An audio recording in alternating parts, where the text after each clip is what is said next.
Hello, welcome everybody. I appreciate you guys joining. For those of you who've been waiting to join tonight's live stream, late night with me, Dr. Kim. For those of you who have been following me for a while, I know I have not posted new content on my YouTube channel for quite some time. I mean, maybe it might have been, it might be at this point 7, 8 months, even longer. And I apologize for those who've been waiting for some new content. I've just had a lot going on in my life. Had a job change about a year and a half ago, enjoying my new job quite a bit. But yeah, I figured, look, there's never a perfect time to get started again. And I think I was just waiting forever for the right timing when I have enough energy, when I have enough time, when I get better equipment. There's never a perfect time. And I just kept pushing it off. So I said, look, I have to practice what I preach and practice flexibility. I'm tired from work. I'm been under the weather. You can hear my voice is almost gone. I'm beat. I want to go to sleep. But you know what? We're going to get started today. We're going to get started trying to do some regular late night live streams, a little bit more informal stuff versus kind of my more polished YouTube videos giving out educational content. So we can just chat a little bit more freely, almost kind of like radio talk show style. And then hopefully you guys can chime in with some comments. So let's get right to it. Today we're going to cover depression and we're going to talk about clinical depression. And if you have questions about clinical depression, please just put them in the chat room. If I don't get to them right away, I will get to them at some point if it's a relevant question. Some disclaimers. Look, I am not your physician. So always take the advice of your trained healthcare professional, your physician, your nurse practitioner, your therapist. I cannot give you direct medical advice. I can answer general questions. So if you ask me questions like, should I change my dose? What med should I take? What med should my father, mother, son, daughter take? I can't answer that, guys. I can't give you direct medical advice. So I'm not trying to be rude. I'm not trying to be dismissive. I can answer general questions about depression. I cannot give you direct medical advice. Always follow the advice of your personal professional licensed clinician. I hate that we have to do these disclaimers, but this is the day and age that we live in, guys. So, first of all, a little bit about me, okay? Why should you even give a damn? Why should you listen to someone like me? So, even though I'm dressed like this and I'm not dressed up in my white coat and a tie and I have my stethoscope, I am a board certified psychiatrist. Okay, that's my full time job. I'm a board certified psychiatrist. I've been practicing for now my 11th year. Okay, I went to the University of Illinois Chicago Medical School. I then trained at Harvard for Harvard Psychiatry for residency. I trained at Brigham and Women's Hospital in Boston for an extra year to do a fellowship to get extra training. And then I worked in pretty much all different types of setting, guys. Inpatient, so inpatient lock facilities, detox facilities where I'm helping people detox from alcohol, heroin, opioids, outpatient clinics. Okay.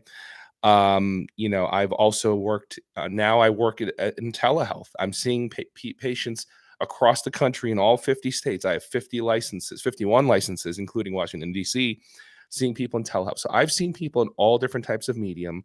I've also worked as a physician, um, overseeing clinical research trials. Okay. So I know my stuff when it comes to data.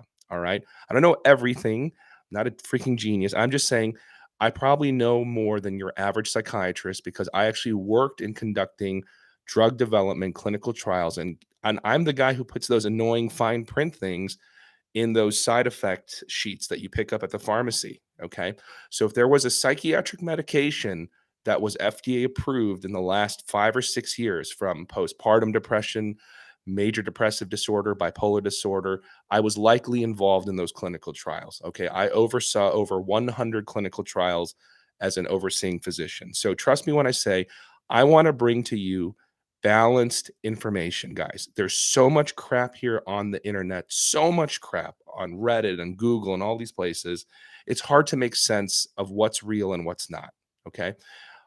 My job is I don't give a damn about the pharma industry. Okay. I'm not trying to push some agenda. If anything, I think America's over medicated. But I also think people who are on the other end of the spectrum and who say psychiatric medications are poison, psychiatric diagnoses are fake, I'm sorry. They don't know what they're talking about. The truth is in the middle, guys. Okay. Sometimes psychiatric treatment is needed, and there is a role for medications, appropriate treatment in a safe, healthy, balanced fashion. And there are other times in America, especially, we're over medicating our population. We have to find a happy medium, but it's so hard for us as a population and as a society to find the truth. You find crazy information from radicals on one end of the spectrum saying we're poisoning people in mental health. Then you get other people who just want to over medicate and over pathologize every single human behavior and not even just allow us to be human, right? So, you and I, our difficult task is trying to find that balance and try to figure out what makes sense. Okay. And that's what the point of my YouTube channel and part of my live streams are going to be is let's have honest conversations about the limitations of what we do in mental health, but also the fact that there are good people. There are damn good people, your therapists, your social workers, your case managers, your nurses, your nurse practitioners, your doctors who are out there trying to help you. And if you can leave my channel getting a sense that there are people who are truly trying to help you, and there are people who are going to tell you the truth and try to make educated guesses and educated best case scenario decisions with your well-being in mind, then my job has been achieved. I want you to leave thinking, look, there are people in the mental health field who actually want to help me, who are well educated, and who have my best interests at heart. I'm not here to give you all the answers. I don't know all the answers, okay? But that is my goal with these live streams. So let's get into it, guys. That's enough about me. But just to give you context of why it makes sense to listen to me from some random blog post out there on the internet. So let's talk depression. Let's talk about clinical depression today. Let's just dive into it. And like I said, people are coming in and out of the stream. As you come in, just throw out your questions. And you're going to have to excuse my coughing. I'm losing my voice. I've been sick for a few weeks now. So let's get right to it. So, depression, right? Why is this even an important topic? Here's the reason why. If you look at data from our government, okay, not talking about drug companies and drug company data to try to inflate numbers. The National Institute of Health, okay, our government's data says from a major study done in 2020, it shows that the prevalence, meaning how many people in America are depressed at any given point, it's around 1 in 12 guys. And I think right now it's even higher with the pandemic that just recently happened. So right now, 1 in 12 Americans at this moment are going through and struggling with clinical depression. Okay. So this, whether you want to believe it or not, okay, it's happening. This is an epidemic in America. 1 in 12 Americans are going through depression as we speak. So I bet you one of you who's on the stream or coming in and out of the stream, you're here because you saw the words depression, you want to learn about it for yourself or for someone that you know in your family or in your circle of friends. This is relevant to us because depression just doesn't affect the person who's going through it. It affects everyone in their inner circle and it affects people in their lives, guys. And this is a high stakes game, guys. Okay. So I shouldn't even use the word game. This is a high stakes situation. The risk of suicide, okay, and you're going to read different stats. I'm just saying, bottom line, it is much higher for people who are going through depression than it is for the general population. Okay, suicide is not only tied to depression. Suicide, everyone is at risk of suicide, okay? But I'm just saying, if you're in the midst of it, if you're in the thick of it, if you're in the valley of depression, the risk of suicide is that much higher, anywhere 10 times to 20 times higher, depending on what data you trust. So this is a high stakes situation. This is not just a, oh, don't worry, tough it out, wait it out, you're going to be okay. This is your life can be at risk because of depression and we need to take it that much more serious in our country, okay? We need better resources, we need better clinicians, we need easier access to care, we need affordable treatments, affordable therapy, affordable medications. That is what we goddamn need right now, okay? And there's just not enough of that happening. And I know it's not an easy solution, and I know there's no easy fix, but that is what we need because it is piss poor right now, our accessibility and access to care. And it is a travesty in my mind. Okay. It is a travesty when people are out there feeling alone and hopeless, and we can't even give easy access to care in this country, but it is crucial. So I plead to you guys in your communities, you got to push for this. You have to fight for this. You have to advocate for those who might not be in a position to advocate for themselves sometimes. So let's talk about depression. So depression comes in so many different shapes and sizes. That is the first thing we have to understand. It's not going to look the same from one individual to the next. Okay. So just because you've gone through it a certain way and you've experienced it a certain way, we have to respect your unique experience, but you can't also assume that the next person, the person person in your family, your loved one, is going to experience it exactly the same way you are. All right. So we have to respect that it will manifest and look different for each individual. Let's go over what we consider kind of the general symptoms and signs of clinical depression. Okay. So these are the ones that I'm just going to rattle. I'm not going to go into them in detail. You can watch my videos. I have videos about depression. Okay. If you want to learn more about the symptoms, these are the ones. Okay. Feeling sad, depressed, most of the day, nearly every day, for a minimum of about 2 weeks. Okay. A loss of interest or pleasure in most or all of your activities. Okay. Having sleep disturbances like insomnia, trouble falling asleep, trouble staying asleep, sleeping too much, having significant weight loss or weight gain. So, in unintentional, so you're not purposely dieting or something, it's unintentional weight loss or weight gain, or you've had a decrease or increase in appetite that's very different than your norm. You feel like you're moving much more slowly than usual, almost like you're kind of stuck in like molasses or something. It's hard for you to just get going, or the opposite, you're just agitated and edgy. Okay. Fatigue and low energy nearly every day. It's harder for you to concentrate, think, focus, make decisions, even like your short term memory is affected. Thoughts of worthlessness, feeling an excessive or an inappropriate amount of guilt like every day, recurring thoughts of death, dying, morbid thoughts, thoughts of suicide, thoughts of, I don't want to be alive. Okay. I want to end my life. I want to end this pain. Okay. I want to die. I want to kill myself. If these things, at least five of these, okay, at least five of these things are happening for 2 weeks straight, and they are affecting an area of your functioning, meaning your work life, your school life, your social life, relationships, your daily self care, being able to shower, to eat, all these things. We call that clinical depression, or the other term we use in the field of psychiatry and psychology is major depressive disorder. Okay, MDD, major depressive disorder, guys. Okay. So that is just a general summary of the basic symptoms of things you would see in what we consider clinical depression or major depressive disorder. Now, let's talk about that, guys. You have to understand what I just rattled off to you. You're going to find that on every blog and every website, and they're going to say this comes from the DSM, okay? The Diagnostic Statistical Manual. That is the diagnosing guide that psychologists and psychiatrists use to diagnose clinical depression. So let's just talk about this, okay? The DSM is not the Bible, okay? It's not some law book. The DSM is a guidebook to help us as doctors and therapists, psychologists, everyone to communicate and have common language of what we understand to be pathological and a way to communicate with one another. The reality is this: the DSM is imperfect, okay? You have to understand, like 100 years ago, a bunch of old dudes who were experts at the time sat in a room. They literally just sat there and said, you know what? Let's try to come up with these patterns of behavior, these patterns of symptoms and signs. And if we find that we see this consistent pattern in a lot of different people, we're going to call it this.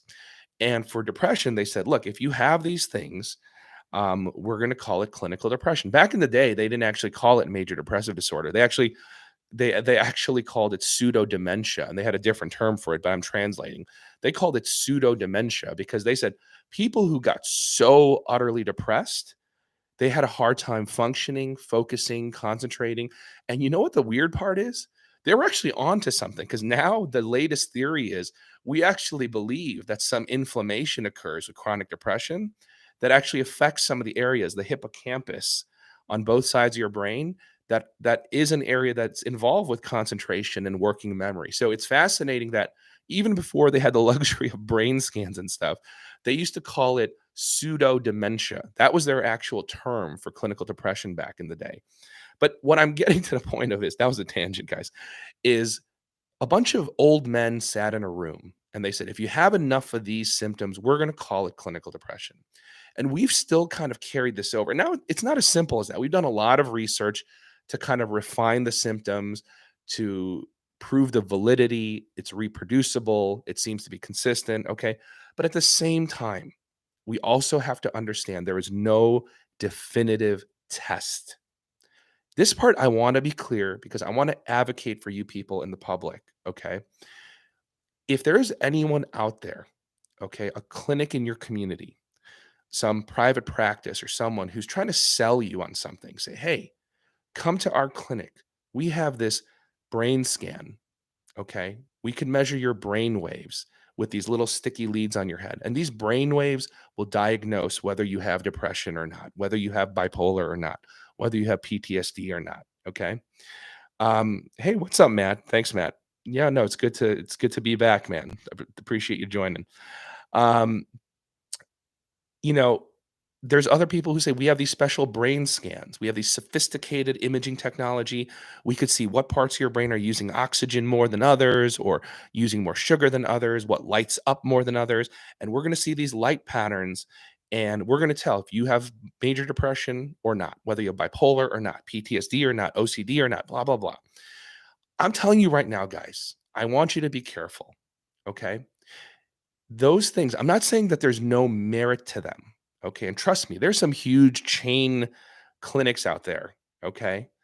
Um, you know, that advertise this stuff. And I don't want to get into arguments and battles with these conglomerates and these corporations and stuff, but I am telling you right now, there is no standard of care. There is no standard of care approved diagnostic test to say this diagnostic test is definitive to tell you if you have clinical depression or not. Okay. There are intriguing methods. There are things that have some research to support its use or support that we should do more research into it. There's things that are kind of cutting edge. So I'm not saying these things don't exist. I'm just saying there's nothing that is standard of care and accepted globally or nationwide as this is a diagnostic test to prove you have clinical depression or not. Okay. If that were the case, trust me, I would be the first one to say, awesome, let me use it so that we don't have to interview someone for hours. Okay. We could just give this test, this blood test, this genetic test, this imaging, and just say, yes, you have it. Yes, you don't. No, you don't. And let's treat it or we shouldn't. I would love that. Hospitals would love that. Insurance companies would love that because we would be definitive, we would be quicker, and we would know that we're using resources in the right way. And it would save everyone time, energy, money, grief. Okay. Why am I going on such a rant? Okay. Because it would be one thing if some of these places offered these things to you for free. Okay. Some places do. If you go to an academic center and if you go to, like, I don't know, University of Illinois at Chicago, or if you go to a Harvard based hospital, UCLA, they may say, hey, look, we're doing a research study. We know that this is research based. We know that this is not an approved, proven commodity, proven diagnostic test. Will you be willing to allow us to do research to further and advance the field as we try to see, can this be a tool in the future? But because you're going to participate in this research, we're going to give it to you at no cost because we know that it's not a proven thing yet. That's a totally different story, guys. Okay. Go ahead. You go in with eyes wide open. You read the consent form. And if you want to see if it could be helpful to you, and if you want to help advance the field by volunteering, I love that. You're doing humanity and science and our academic field a great thing, but you also know by reading the consent and getting transparent information, they're not guaranteeing you that this works. That's fine. That's a totally, totally okay, kosher thing. I used to work in research. That's the type of consent process I would do with patients. I'm talking about the clinics who advertise on commercials, who advertise on social media, who say to you, hey, come to our luxury spa psychiatric clinic. We're going to go do these awesome imaging tests, these brain waves, and we're going to charge you, it's only a $3,000 package. And you got to pay cash because insurance doesn't cover it. And you say, hey, why doesn't insurance cover this for me or my loved one? Oh, yeah, because it's not approved and it's experimental, but they're going to hit you with this tagline. But we're so cutting edge. It's our own proprietary patented technology. No one else knows it but us, and we have it patented. you should run from that place, guys. You should run from that place. If a clinic knows that they have a definitive way to diagnose major depressive disorder, bipolar disorder, PTSD, whatever, and they're going to hold that secret and not help the world globally, yet they're going to charge you a few grand, and their rationale is we're undergoing a patent and we need to protect our proprietary technology. Run from that clinic. Run away. Save your money. Don't get scammed. I'm telling you right now, okay? This is part of what we're going to do on this channel is to make sure that we're advocating for you, educating you to protect you and to protect yourselves from vultures because you're already in a vulnerable position. You're looking for help. You don't need to be vultured and have people take advantage of you in these moments of need, okay? So as boring as it sounds, guys, as as boring as it sounds, okay? Diagnosing clinical depression is still a diagnosis based off clinical interview and observation, okay? Observations by the individual themselves, people who know them, and the doctor, the therapist, the psychologist, psychiatrist, whoever's interviewing them. This is a diagnosis based off interview and observation and clinical judgment. I wish there was an easy test to administer. There is not quite yet. There are some advancement. There are imaging. There are legitimate people who are doing great imaging studies, guys. People at Brigham and Women's Hospital in their neuroimaging department in Boston. Shout out to them. They're doing great stuff. People at UCLA, they're doing amazing stuff.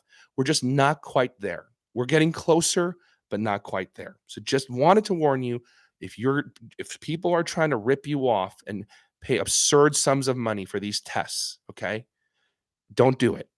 If you're going through depression and you know you're overwhelmed with sadness and you're hopeless and it's so dark and this is so different than your baseline and your behaviors and your functioning so detrimentally affected, the proof is there. You are clinically depressed. You having someone show you a picture is just confirmation bias. I mean, it's a biased situation. You're an enriched sample. You're coming in already knowing you're depressed, and they're saying, "Yeah, we're confirming. We're telling you, you know what you know. You're already depressed." I mean, that's what's happening, and they charge you money for it. It's insanity. So we got a question here. We'll take a quick break. So Morali said, "Is there a standard sort of behavior that is classified as depression? And could someone in depression be exhibiting different behaviors in different environments? Family, but yeah, family versus friends. Let me partially answer that. So Morali, and I'm sorry if I pronounced your name wrong. So when I read through the symptoms of depression, I think many people automatically associate the word clinical depression with sadness. Okay, one of the things that I want to make clear that the DSM does not illustrate very clearly, depression will even the emotional tone of depression will manifest and show differently depending on the individual, depending on their culture, depending on their upbringing, you know, value systems, religion, etc. All these different things factor in. And here's what I mean. And I'm giving you a very generic example. For some people, depression is not going to show as the classic I'm down, I'm blue, I'm sad, I'm tearful, I'm mopey. For some people, it will come out as just sheer irritability. I'm edgy. I'm angry. I'm snapping. I'm my patience threshold is way down here when it used to be here. And now my friends and family are like, you're just, what is wrong with you? You're so snappy. You're so edgy. Why are you taking out on everybody? So some people, it comes out as that. Here's the interesting thing. Another person, it may not even come out as sadness. It may not even come out as irritability. It may even exhibit and come out as numbness, emotional numbness. Now, that sounds a little vague. I'm saying it may be hard for that individual to even experience any emotion. So they may say, "Yeah, I'm not happy." But if you actually dig deeper and you ask them, they may say, "I don't even feel sad." And that's a mistake some clinicians can make. Have you been feeling sad lately? No. But you don't follow up with the next question. Have you been feeling numb? Have you been feeling like you can't feel anything? Oh, yeah, that. I feel like that all the time. I wake up, I go through the motions, I go to work, I go to school, I shower, I eat, I feel nothing. I feel nothing, Dr. Kim. I just exist. I go through the motions. I don't feel a damn thing. I'm like a robot. Some people can experience that kind of emotional tone or lack thereof. I feel nothing. I wish, God, I wish I could even cry. I wish I could even feel some sadness. So, if just because there isn't pure sadness, don't assume that that individual is not going through depression. It may come out as anger and irritability, may come out as numbness, may come out as lack of emotions. I don't feel a damn thing. It could be any of the above, a combination of the above, different ratios of the above. So yes, so I know that I didn't exactly answer it differently, but morality, so it can exhibit different emotional tones and qualities, and even the behaviors, right? Depending on that individual, they may be able to mask it better in front of friends, but not in front of family. They can mask it better in front of family instead of friends. So even behaviors and observations might be different amongst different groups who observe that individual. So moving back to what I was talking about. So like I said, guys, I wish there was a simpler way, but this is how we still diagnose depression, guys. It's plain old school. Talk to our patients, get to know them, and trust that they're giving you accurate history. Use your observations to see if there's things that don't match up with what they're saying. Collect information from other people in their lives to get some information of how they are when they're not in the office, right? Because people act differently when they're in the office versus when they're not in your office, right? And here's the important thing is we want to see, is this a difference from what they consider their baseline? So try to talk to your patients, and you as the patient yourself, try to establish, is this different than where I've been when I've not been depressed? Okay. And it's important because you want to know, like, what is your reference point, right? Like, how is this different than when I'm not depressed? How are my emotions different? How are my behaviors different? How is my functioning different? Because we got to know, meaning you as the patient, me as the clinician, both of us, what are we shooting for? Like, where, how far off are you from your non-depressed state? Okay. So, it's important to try to figure out where that reference is. Okay. So here's the thing. I also want to say, in addition to limitations on how we diagnose depression, we also have to understand there are different types of depression. I know it sounds strange because you're like, sadness is sadness, right? Well, no, there are actually different subtypes of clinical depression. Most people, when we say the words clinical depression, the lay people in the public, clinicians, all of us, we usually come right. We run right to the main, most common type of depression. That's called major depressive disorder, MDD. Let's just call it MDD for short, for the sake of brevity. That is what most people are assuming we're talking about when we say the term clinical depression, major depressive disorder. The symptoms that I read off to you earlier, the ones that you're going to find on every blog: sadness, low motivation, concentration problems, insomnia, suicidal thoughts. Those are symptoms of major depressive disorder. But guys, if you go into the diagnostic manual, you're going to see, you're like, wow, what are all these other chapters? There's something, they don't have it anymore. They used to call it dysthymic disorder. Okay. Now they call it persistent depressive disorder. Okay. They have these vaguer categories, just nondescript depressive disorder, not otherwise specified, meaning it doesn't fit any category, but you know that you're depressed. Okay. Um, so I'm saying there are different types of depression. Okay. So we also have to respect that. Okay. Um, so here's the thing. Let's talk about the most common type, major depressive disorder, since that's the most common. It's the most prevalent. It's the most widely diagnosed. It's the most widely understood and the most widely studied. Okay. Not everyone is going to fit this pattern, but how do I know if I might have the common type of depression called major depressive disorder? Okay. Here's the thing, and some people are going to find what I'm going to say controversial. I'm just saying, let's say we buy into this because again, A bunch of old dudes sat in a room one day and they came up with these categories, okay? I'm telling you, that's what happened. But let's say we buy into this and let's look at the research that supports this construct or this paradigm called major depressive disorder. We believe that if you have that specific subtype of major depressive disorder or depression called major depressive disorder, MDD, we believe it is a self-resolving, time-limited, episodic depression. Okay? Keywords: time-limited, self-resolving, episodic illness. Okay? So, if you fit into this classic type, what that means is, all right, even if you were to get no treatment, and I'm not saying this is good or ideal. I'm saying, let's just say for whatever reason, you just don't get treatment, no therapy, no counseling, no medications, no programs, no support group, nothing. And you just waited it out. If you have this subtype, it will just go away. It will. But I'm going to put a but there. The average length of episode can be 6 to 13 months without treatment. Okay? So do we want our patients to suffer for 6 to 13 months and say, "Hey, just tough it out for half a year to over a year?" Hell no. Of course not.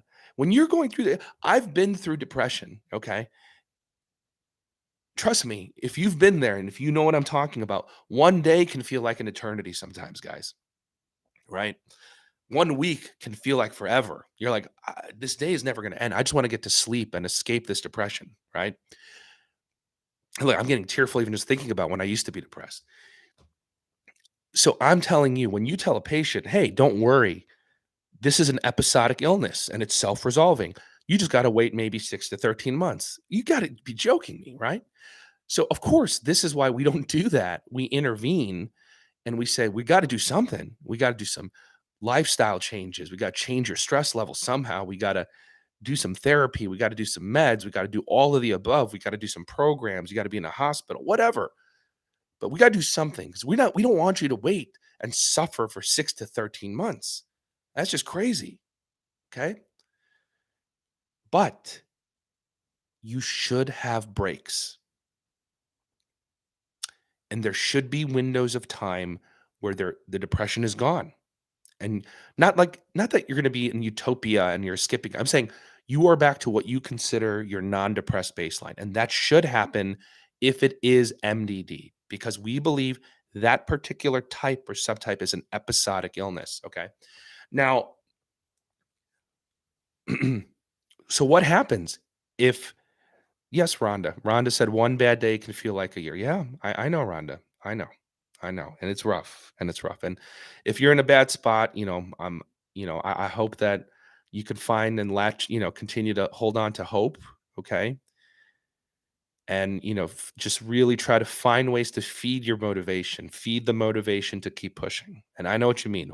Sometimes one bad day can feel like an eternity. I hear exactly what you're saying. That's so, I feel that. I feel exactly what you're saying. So, if you're having one of those bad days today, I hope you can find some encouragement from something today, whether from here, some of the comment sections, a source of support you can turn to. So, when you're in those moments, you got to lean on others and you got to lean on your support. So, I hear what you're saying though. So, but that's what I mean. So, look, let's say it doesn't follow that pattern, right? Let's say you don't follow that pattern. And Matt, I'll get to your question right in 1 second here, 1 minute here. Um, some people are going to say, "Look, Dr. Kim, that doesn't sound like me. I've gone way beyond a year. I've been depressed straight, no breaks. This is not an episode thing. I've been depressed continuously to some degree without much of a break. This is like 3 years, Dr. Kim. It's like 4 years, Dr. Kim. It's like 6 years straight." And they're not exaggerating. I'll ask their spouse, their partner, their boyfriend, their girlfriend, their brother, their sister, like, "Yeah, we don't know what it is." They might have a window of being a little happy for a week, 2 weeks, 3 weeks, but goes right back and just can't really get a break of more than a few weeks at a time from this. That may be a different subtype. Okay. That may be a different subtype, and we use different terminology for episodes that last 2 years plus straight. And it doesn't follow the classic pattern that I said, where you get breaks with or without treatment. We then use different terms called, we used to say dysthymic, dysthymic, dysthymic disorder. That term has fallen out of favor. In the new DSM, they just change terms all the time now. Someone wants to get famous every few years. Now we call it persistent depressive disorder, PDD. Okay. Um, so whatever term you want to use, okay, if you're from earlier in the diagnosed with this in the 90s and early 2000s, 80s, it's going to be called dysthymic disorder. Post mid 2000s, now they call it persistent depressive disorder. This is more along the lines of, I don't have that episodic pattern. This could be a 2+ year long, many years in a row continuously um, episode. So it's spanning years with an S. Okay. And that is a bit different. And I'm not trying to say this in a discouraging way. Some of the treatment statistics and success rates of antidepressants, therapy interventions, um, may not apply. And maybe the stats may not be as strong or successful in dysthymic disorder or PDD. Now, the counter argument to that is people may say, well, is this truly like a distinct type of depression or entity, or is this really just difficult to treat? MDD, okay? Difficult to treat classic depression. And then they use another term. This gets so dizzying. This is what drives me crazy, guys. Then they say it's TRD, treatment resistant depression, okay? So, whatever you want to call it, once you start going multiple years straight in a row, oftentimes you have to stop and think maybe this is a different subtype than your classic episodic depression called major depressive disorder. Okay. And then let's complicate things. And then I'll stop it here because I don't want to make it too dizzying. Because we could literally, if we wanted to talk different subtypes of depression, we could spend 2 hours, guys. And I can make you super dizzy. I don't want to do that today. Okay. Then we have to also factor in, look, a lot of other things cause depression. Okay. Meaning you may not even have like a primary depressive disorder, but you have other things going on that will lead to depression, depressed mood, and depressive symptoms as an end result. Alcoholism. Alcohol is a depressant. Certain substances are depressants. They can induce depression. If you have severe, terrible anxiety, if you're anxious all the time and it's disrupting all aspects of your life, it's hard to not get depressed at times. There's no shock to me that people with rampant, terrible anxiety disorders are also struggling with depression. Schizophrenia, comorbidities with depression, super high. I mean, so we can go on and on and on. Medical issues can cause depression. So there are many, there's a ton of other things that also can lead to depression. Doesn't have to be this distinct entity called major depressive disorder. Okay. So all I'm saying, guys, is depression is complex.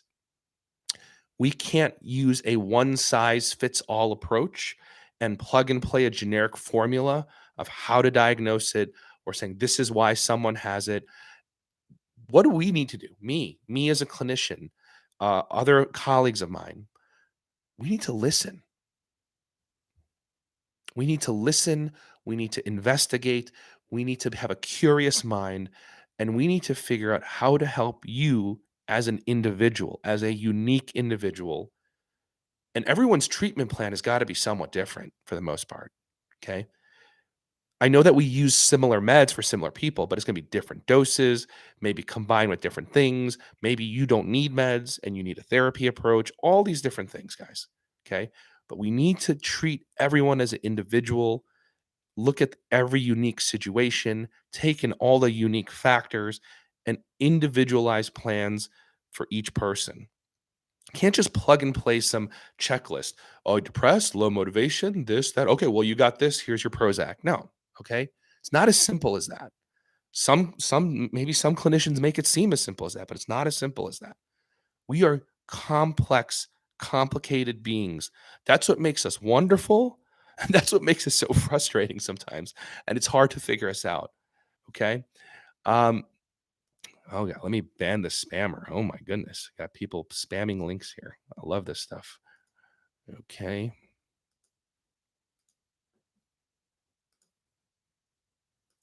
Remove. There we go. All right. So let's get to a few questions and then we can see if how much time we have left. Otherwise, depression is such a broad topic. We're probably going to spill over this topic into our next live stream so that we can do this. So Matt was asking, so sometimes people mention this term psychomotor retardation. What does that mean? So that's a fancy way of saying that both your mental processes, like you and your thinking, answering questions, um, initiating tasks, like mental tasks, and even literally your physical motions, Matt, can be slowed down.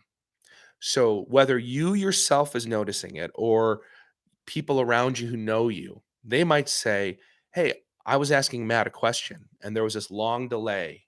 They're not like themselves. There's this long delay and almost this weird like pause. And then finally they kind of initiate and get going. It's almost like they're stuck in molasses or like stuck for a moment. When they get up from their chair, they used to get up, they had this bounce to their step, they'd walk out the door. Now they move up as if they're slow, they turn slowly, they walk slowly. So you can literally see it in your physical movements.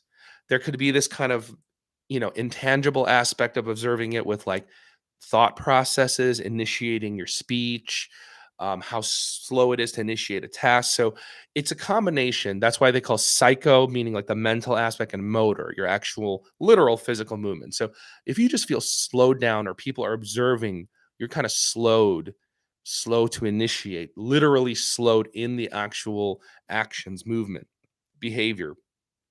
That's what they're referring to as psychomotor retardation is the term they used. The opposite, psychomotor agitation, is like I'm like edgy. I can't contain this restlessness, this agitation, this like anxious energy. So that's psychomotor agitation, and that's the opposite is psychomotor retardation. So Rhonda's asking, can depression be hereditary? Okay, yeah, yes and no. I mean, yes, in the sense that we have seen, and there you're going to find studies that show it can cluster in families.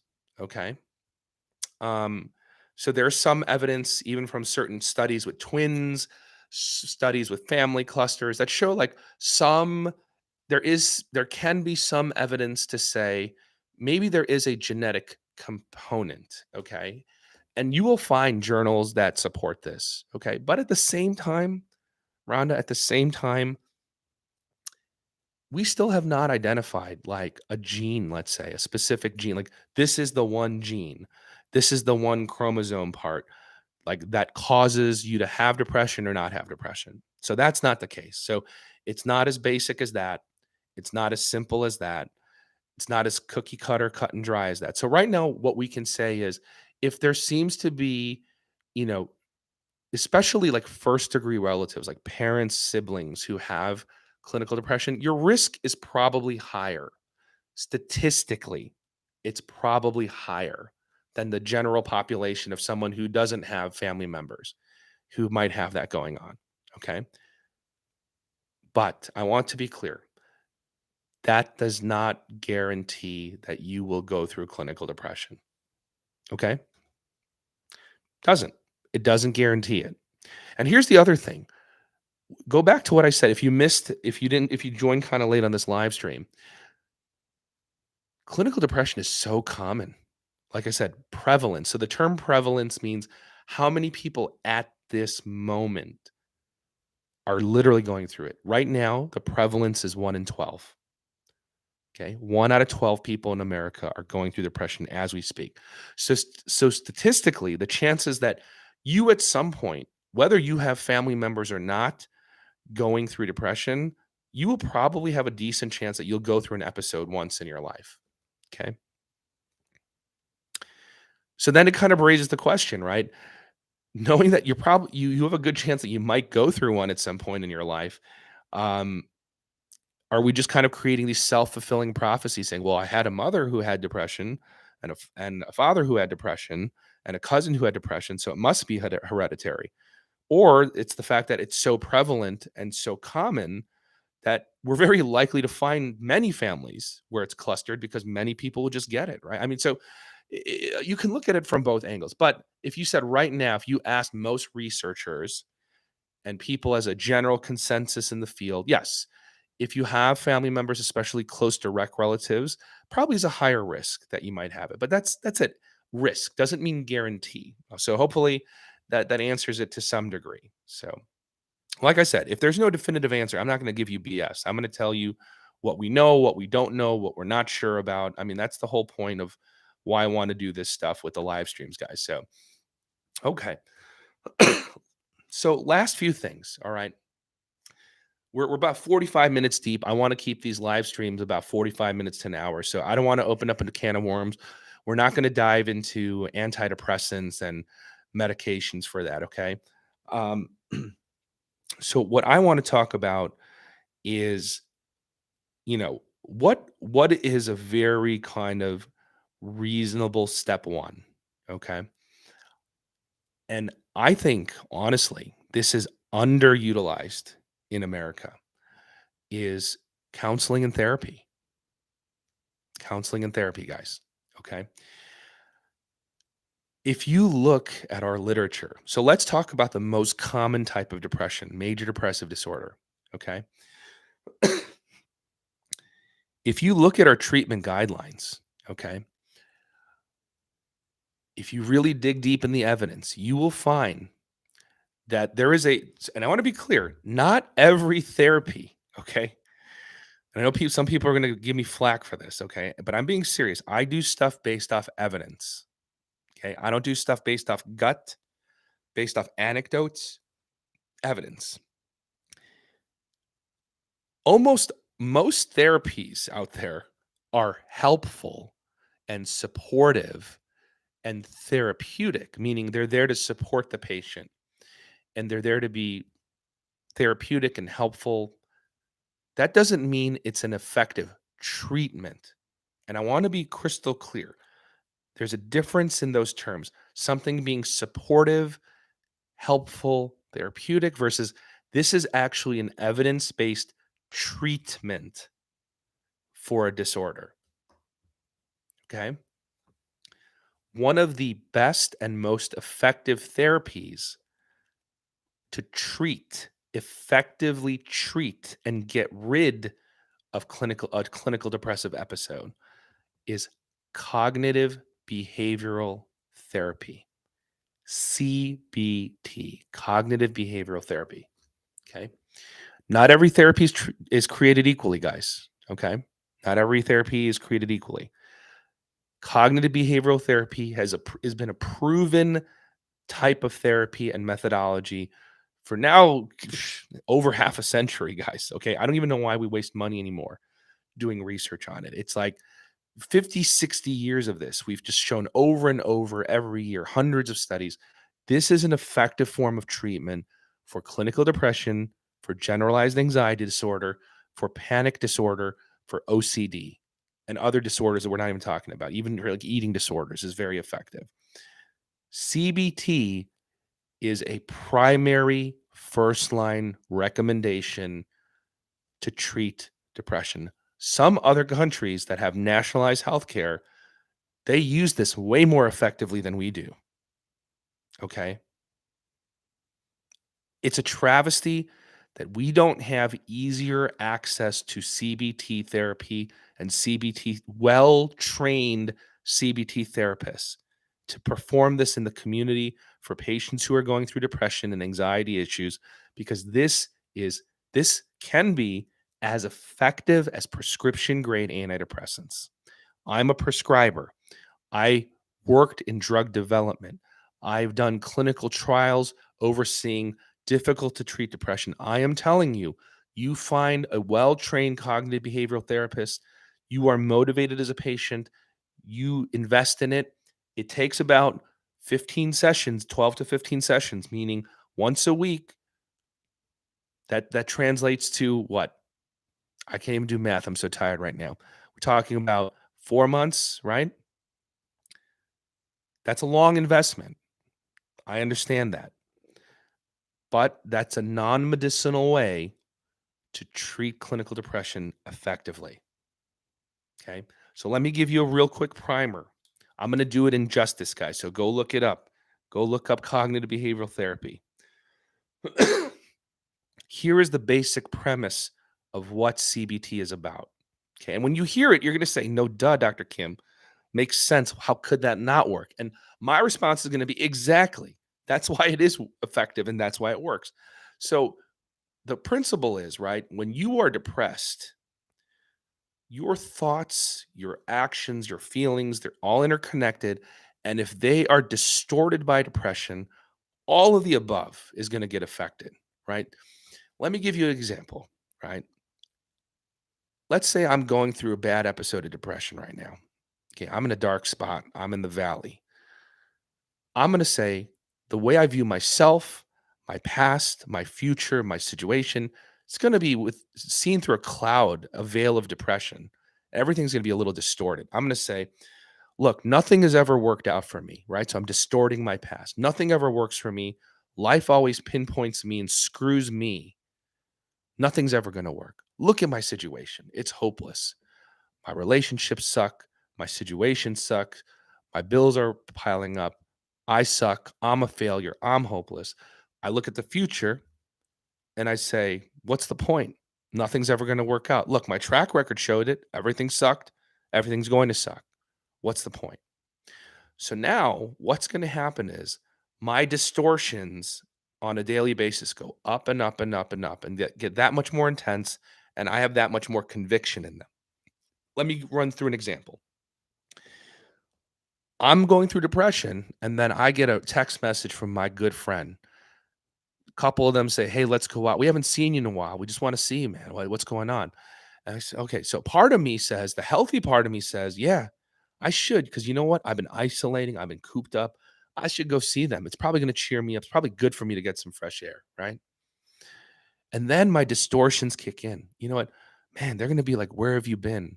I'm going to be so embarrassed. Um, What am I going to say? I'm going to feel so shameful. You know what? They probably just hate me anyway. This is just a pity hangout. So what's the point? And then I don't go and I make an excuse. And then I end up being alone all night. I end up feeling more isolated. I feel even worse. And it's that much harder for me to go out the next time they even offer. And because I keep rejecting them, they might not even offer anymore because they get sick of being rejected or they just feel like he doesn't want to go out. And now it becomes a self fulfilling prophecy. See, they do hate me. We don't hang out anymore. I told you, see? And it's just an endless cycle. And that's what I mean. These distortions are affected by our mood, they affect our actions. Our actions then perpetuate the distortions, perpetuate the depression. It's an endless cycle, guys. And cognitive behavioral therapy is about addressing your thoughts and your actions and trying to target the ones that are actually feeding into and perpetuating your depression and making your depression go on longer and stronger, trying to break that cycle, break that pattern. And I did it in justice, but that's what cognitive behavioral therapy is about. Okay. So you're going to sit in a session and you're going to say what I just said, and your therapist is going to say, let's stop. We got to identify your thought patterns. Which of these are distortions? What types of distortions are these? We got to identify the actions. Which of these are healthy? Which of these are unhealthy?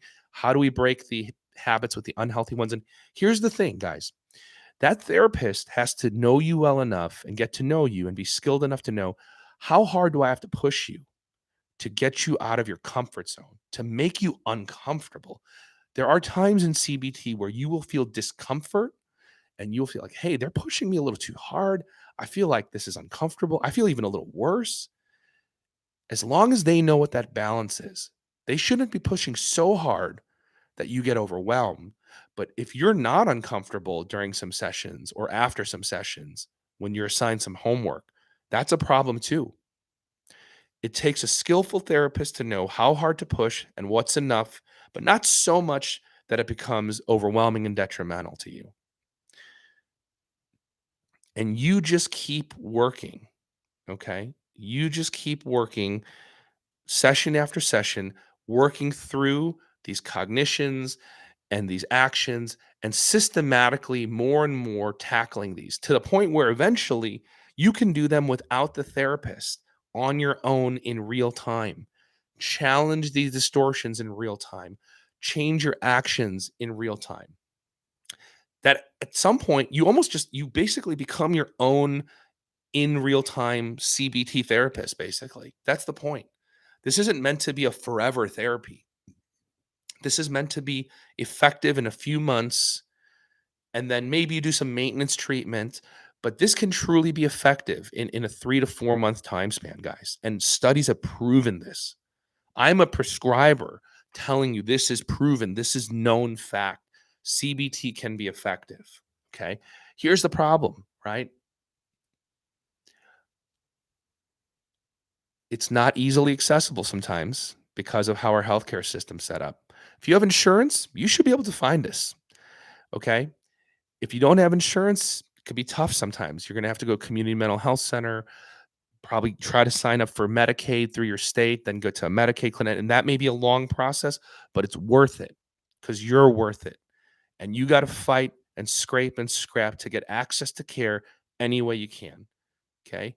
Whether it's going to NAMI, National Alliance of Mental Illness, maybe you find some free support groups. Okay. Um, and you can at least get it in a group setting, which maybe you don't want. You want it in a one-on-one setting. I get it, but you know what? Getting it in a group setting is better than not getting it at all. There are CBT self-guided therapies. Is that as ideal as doing it with a trained therapist? No, hell no. I don't care what anybody says.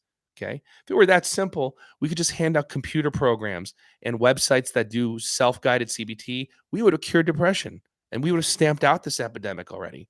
So let's be real. Okay. It's better to do it with a trained, skillful clinician. But if you're motivated, is it better to do self-guided CBT therapy than nothing? Hell yeah. Okay. So self guided CBT is an option. If you're motivated, man, you can move mountains, guys. Okay. So if you're motivated and you're willing to learn about it and do it, there are CBT self guided websites where you can just do this online.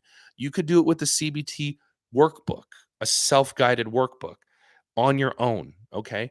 Again, I'm not saying this is a replacement for skillful therapists, psychologists, licensed clinical social. Hell no. But if you don't have easy access and you have a chance to at least get started, that's your starting point. Hell yes, do that. Do that. Okay. Because here's the thing, guys. You're like, well, how can I do it in a workbook? Here's the thing. I'm going to tell you right now, most therapists in the community, they don't actually do CBT the way that it was originally designed to be done. Okay. And let me explain this. We'll kind of wrap up with this. We were able to study CBT and its effectiveness because when you run an experiment, you have to control for variables. You have to make sure that you're administering the same thing to each individual the same way, right? Like if we're doing a drug study, everyone gets this group gets the real drug, this group gets the fake one called the placebo, and you compare the two groups, right? So when you're doing a trial doing therapy, we got to make sure. How do we know that the therapist for this research study is doing the therapy the same way for each individual and we're not biasing and doing it differently for one person versus the next?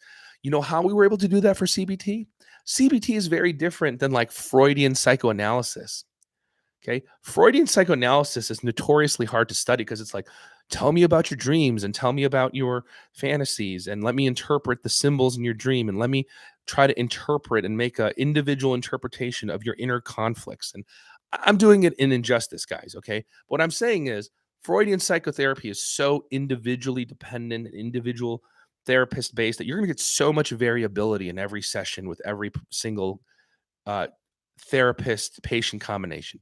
CBT, we've turned this damn thing into a workbook. It is literally a workbook.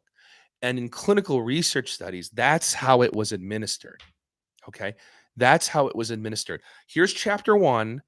This is the doctors, this is the therapist workbook. This is your patient workup. We're workbook. We're going to work on chapter one together. Okay. And these are the exercises we're going to do. These are the strategies we're going to do. And this is your homework assignment. In CBT, you get homework. This is your homework assignment. Next time we're going to go review your homework, and then we're going to do chapter 2, and there's a script, and there's exercises you have to do, and the exercises have to be done in a certain way. It is manualized, it is standardized. So we were able to study this in study after study after study because you can just robotically do it. Like, you can actually administer this the same way to each individual. Yes, the content may vary slightly, right? Because each person's going to have different distortions, different anxieties, different panic ridden feelings and thoughts. But what I'm saying is the structure and how to administer it, the types of exercises, the type of homework assignments, that is standardized. Okay.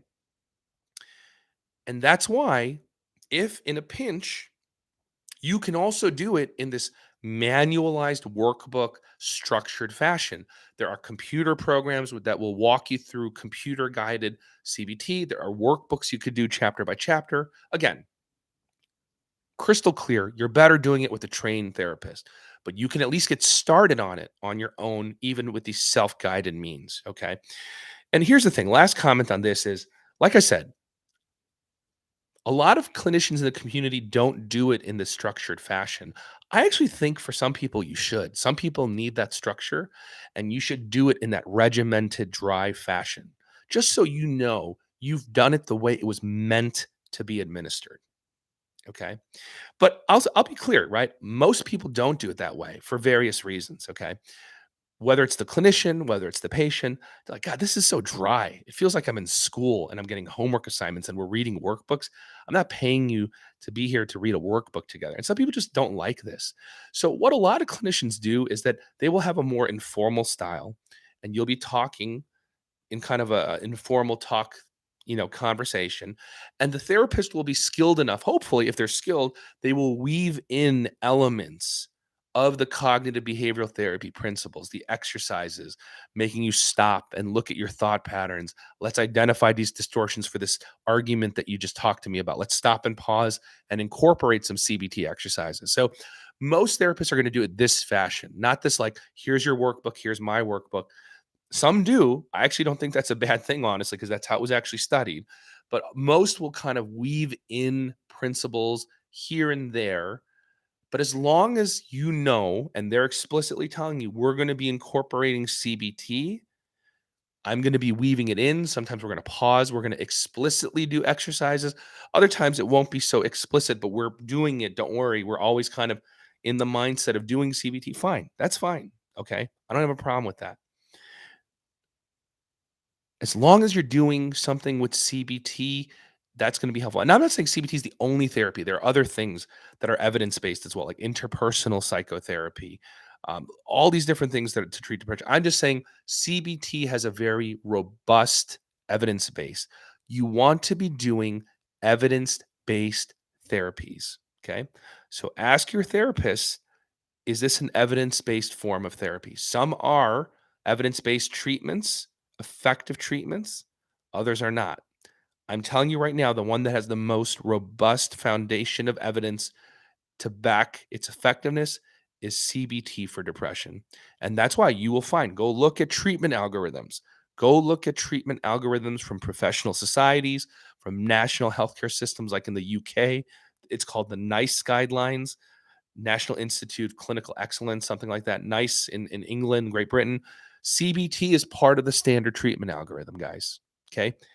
We need better access to this in this country. So if you have a chance at the polls this election, ask your politicians, whether it's local, county based politicians, state based, state senators, presidents, congressmen, whatever. I don't even care what party. Let's not even get into, I don't want to be divisive. Ask them, demand from them, is mental health a priority for you? Okay. Is that on your agenda? Because this is relevant to me. This is relevant to my loved ones. This is relevant to our community at large, our county, our city, our township, our suburb, our metropolitan area, our state, our country, our world. Is this a priority for you in helping enhance easier and affordable access to healthcare and mental health care? Yes or no?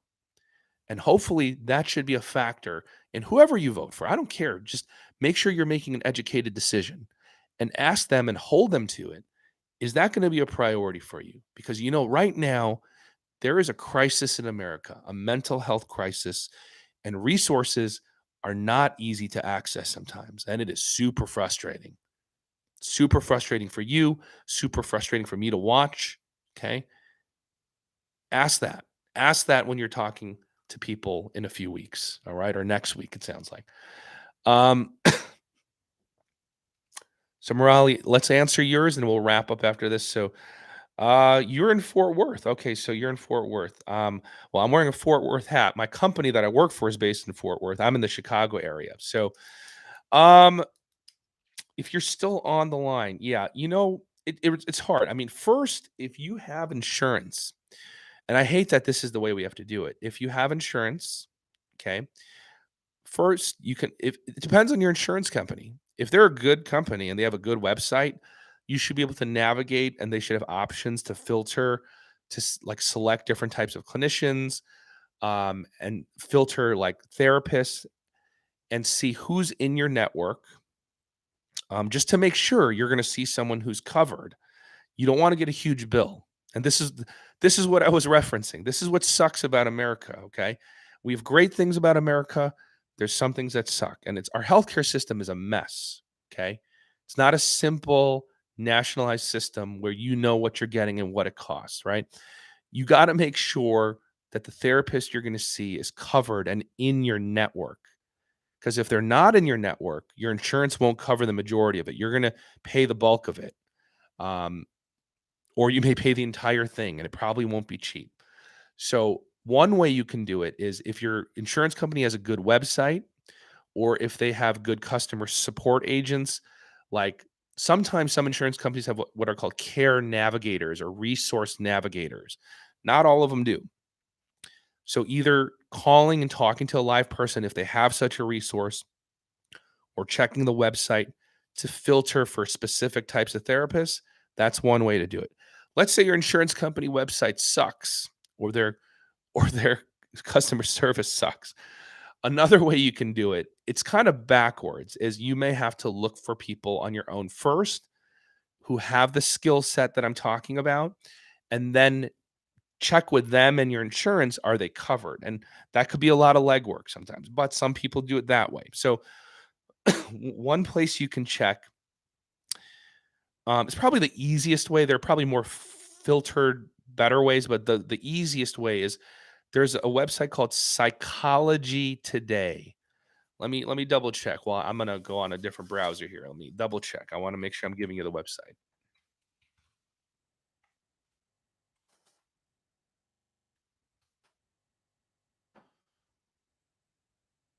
Yeah, psychologytoday.com. Okay. Not psychiatry, but psychology. Psychologytoday.com. Basically, this is like the Yelp of therapists. That's the easiest way I could put it. It's like a directory where you can filter by city, state, zip code. Um, so it's kind of working backwards though. So first, if you want to just identify someone, so go and you should see. I'm looking right now. You just have to put your location, put it as Fort Worth, then you can filter. And at least some of the major insurances, some of these people list it. So you could filter by insurance like Blue Cross or whatever. And it'll say types of therapy as one of the drop down menus. And you should be able to filter and click CBT. And that should filter and show you people. And here's the thing, this is the part where you have to be careful. Okay. They will say and list that I know how to do CBT. Okay. Hopefully, they're being honest and they're skilled, right? Most clinicians, though, have exposure to CBT during their training. So pretty much everyone are you trained and have you been exposed to CBT? Yes. And most people, that's honest. But are you an expert? And is CBT something you do as kind of your primary mode of therapy and you do that all the time, every day? Like, are you doing it regularly? That's a different question. Okay. Because most people, in order to get their PhD, their PsyD, their, masters, their LICSW, they've had exposure to do some CBT in order to graduate. But there's a difference between that and saying, I'm very good at CBT and I use it regularly in my practice all the time, right? Just like me, in order to become an MD and a physician, I had to do rotations in OBGYN, cardiology, all these things. Do you want me as a psychiatrist to deliver your baby? Hell no. No, I only if I was the last resort, I guess, right? Um, so that's what I'm saying. I'm like, just that's the analogy I'm giving you is that I have some basic exposure to all different types of medicine. Like I could probably treat very basic diabetes and basic cholesterol issues and basic hypertension. But if you're someone with complicated heart valve problems and you've had bypass surgery and you have a delicate heart, do you want me to be managing your cardiac problems? No.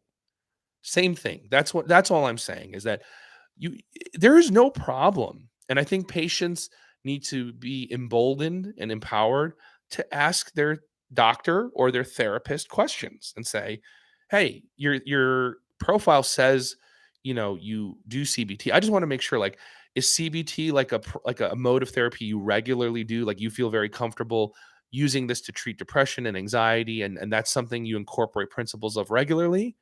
No, yeah, and they should explain it to you. After like, "Oh, well, I mean, no, I kinda just loosely do it, and I weave it in and out sometimes." And yeah, then maybe that's not the person for you. You want the person who could explain their process, how they're going to incorporate that, what their approach is, and it should sound something similar to what I described or something you read in your CBT workbook, right? And you just wanna resonate and make sure that's what you're hearing from them, and then, yeah, then you're probably good to go. So like I said, one way is you can go psychologytoday.com or there's plenty of these. Doesn't have to be that one, but something where you filter and find the people first, then check with your insurance or that person and just double check, do you take my insurance or verify with your insurance company? Or like I said, if your insurance company has a good website or they have some support people on the customer service end that can actually help you find the appropriate resources, then you could start there on that end. But those would be a couple places I would start with. If that strikes out, last thing would be I would maybe turn to, um, and again, there's variability in quality, but your local NAMI branch, NAMI, National Alliance of Mental Illness. Okay, that's an advocacy group for mental health, and there are individual local branches. You can ask them and just say, "Hey, look." Usually, they just have a general number. You don't have to necessarily go in and be like, I'm calling, I'm looking for help. Do you know of any cognitive behavioral therapists in the local area that you could recommend for me? At least give me a list. And they get enough of these calls that sometimes they can just they already have like a list that they could probably provide for you. Okay. So hopefully one of those routes directly from your insurance, one of these commercial websites, check with an advocacy group like NAMI, see if they can point you in the right direction and save you some time so that you don't have to spin your wheels so much, morally. So hopefully one of those avenues will be helpful to you and maybe you can find someone to connect with. Okay. And it sounds like, um, you know, you've got some motivation to look into that. So hopefully you can check that out. And hopefully that was something that pans out and could be helpful to you in terms of a tip. So, all right, guys, look, I really appreciate all you guys joining in. And for those of you who are watching this as a recording, like I said, depression's such a broad topic. We could probably have 5 episodes just on depression of live stream stuff. But next time, I want to dive into uh, antidepressants. And I know I have recorded videos, but this will be a chance to be more interactive. You can ask questions. Again, I can't give you direct advice. I would love to, but I just can't. Okay. But general questions about antidepressants. And we can spend the whole episode just on that. Now that we have this foundational live stream about depression, the limitations of how we even approach it, how it's so complex, how I really think the therapy needs to be utilized more. And we've got that established. I'm not pushing pills. Okay. But let's talk for those who do need the meds, right? Like I said, we got to do fair and balanced. Like we can't just be like, well, everyone should just do therapy and it's all going to work out. No, it's like some people are going to need meds and you may need meds at times during chapters of your life. Okay. So let's talk about the meds and let's have real conversations. Because again, previewing what are we going to talk about? Realistic timeframes of when they should work, right? Statistics of what are the chances of success. What are the side effects, the common ones? Not going to read the fine print and read off the 1% ones. I'm talking the things like nausea, diarrhea, sexual side effects. Okay. Let's have real balanced conversations. There are real risks to these things. There can be benefits to these things, but let's demystify stuff. Let's have honest conversations, balancing risk, balancing benefits, so you can learn whether it's for your own sake or for a loved one that you're listening on the behalf of, so you can talk to them. Okay. So tune in, stay tuned to our channel. We'll try to find a rhythm to try to do this on regular nights. Work is so crazy. It may be on different nights though in the first few weeks, but once we get into a rhythm, we'll try to be consistent on particular nights. So keep your notifications on. I'll try to notify people ahead of time which weekday we're going to do next. But thanks for joining in, Dr. Andrew Kim. Like I said, if you haven't subscribed already, please subscribe. Please like, turn on your notifications, and thank you guys for joining. And really, for those of you who are in a dark spot, please, keep your head up, keep feeding the motivation. You are worth it. I know I sound cheesy, I mean it. I don't know you.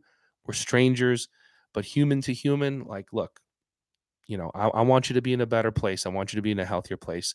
So keep pushing, keep fighting, guys. It's worth it. If you're there, you're in a good place, go make a difference. Just talk to someone. That's what I mean. You don't need to do these crazy things you see on social media, giving away thousands of dollars. Just talk to somebody. Say, hey, how's your day going? I haven't checked in with you in a while, right?